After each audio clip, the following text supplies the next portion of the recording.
ഹബീബായ നബി സല്ലല്ലാഹു അലൈഹി വസല്ലം തങ്ങൾ പിറന്ന നാടായിരിക്കുന്ന മക്ക വിട്ടുപോകുമ്പോൾ പറയുകയാണ്, അല്ലാഹുവിൻ്റെ റസൂൽ കിബിലയ്ക്ക് നേരെ തിരിഞ്ഞ് നിന്നും കൊണ്ട് നബി അന്ന് പ്രാർത്ഥന ചെയ്തതായ അറിവുണ്ട്. ഏ മക്കമേ, നിൻ്റെ അഹ്ലുകാരിന്നെന്നെ പുറത്താക്കുവാൻ തുനിഞ്ഞില്ല, എന്നാൽ പിന്നെ എനിക്കിഷ്ടമില്ലേ വിട്ടുപിരിയാൻ എന്ന് തിരുമുസ്തഫ പറഞ്ഞില്ലയോ പിരിഞ്ഞന്ന്.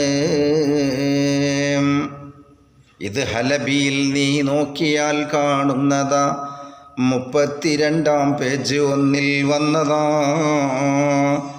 സൗഭാഗ്യരാജ്യമിൽ ചെന്നു ചേരാനന്ന് വഴികാട്ടണേ യാ റബ്ബന നീ ഇന്ന്. ഗുണം ചെയ്യണേ നബിക്കും സഹാബത്താലിനും, ഇതുകൊണ്ട് നാക്കനക്കുന്ന കാലം മുഴുവനും.